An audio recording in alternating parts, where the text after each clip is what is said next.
Hey guys, this is going to be a meta update for 7.32c. Our biggest winners, one in each position, the heroes that you are to be pub stomping with. And it is important to note what makes these heroes so special this time around. And that is because these are what I would like to call traditional low MMR pub stompers that are coming out in the highest MMR bracket, which means they are just good. And we're going to talk about what makes each one of these heroes good and their win rates at my bracket to make sure you fully understand the power and how to use them in your games. Banana slam jam.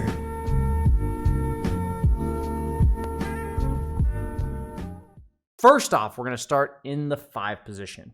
And while I have always advocated for this hero to be garbage in my games and how it is only good against players that have no idea what they're doing, it is Silencer. While you guys may like playing him as a core, I believe he's still the same weaknesses as a core as he used to be, lacking survivability, mobility, farm speed, but they gave his Arcane Curse immediate damage, which is good against any player. 40, 60, 80, 100 at max level, people. Just a strict buff, especially to his laning phase. This hero is incredibly toxic, almost undying level strong in the laning phase, and is best served as a 5 with a 57% win rate in the Immortal bracket, a hero that has traditionally performed terribly at this MMR. Next up, we have Nyx Assassin in the 4 position. I think he's super good against the current meta mids. A lot of them do not have instant disables and are intelligence heroes, so you can set up with Carapace and scout them out,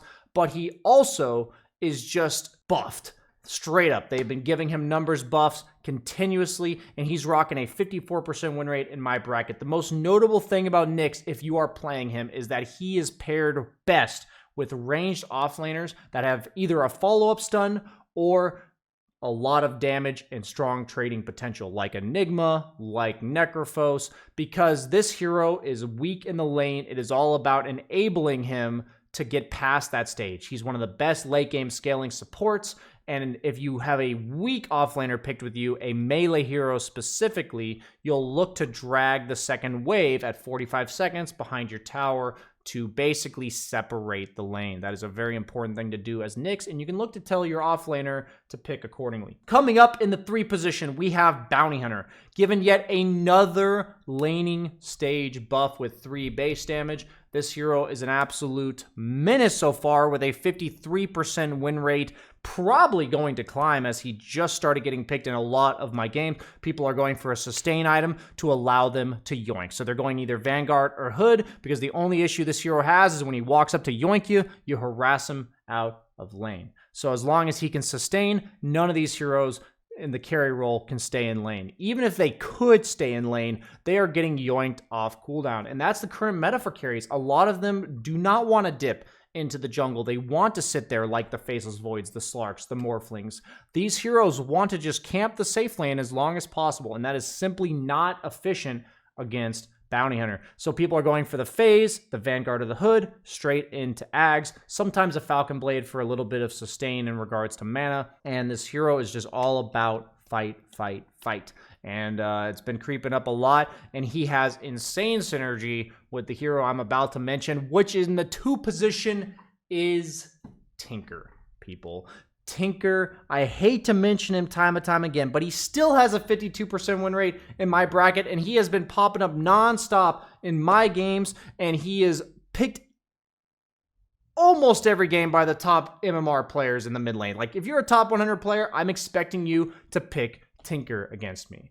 Basically, the pace of the game has slowed down quite a bit since 7.32, the map changes, and people are just going for the straight up normal Tinker build with the Blink into Shiva, Strength Blink, or the Aetherlands Ags. And eventually, 3rd or 4th item BKB to make it even more difficult to burst them down. And if you're asking me how to counter them in your pubs, it is coordinated ganks, which doesn't even happen in my games. So look to pick Tinker. It's the patch to learn him. In the 1 position, it's my boy Slark. We even have a guide coming out on him tomorrow on exactly how to play this hero. This hero is one of the most contested picks in my bracket.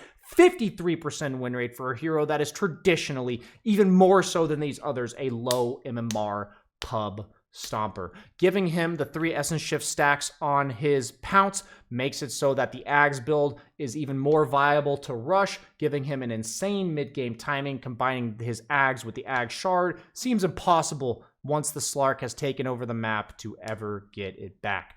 So that is it for 7.32C. Best hero in every position. Keep an eye out for that Slark guide coming out tomorrow. Thanks for watching, guys. That is my meta update. Stay tuned for next week for yet another one.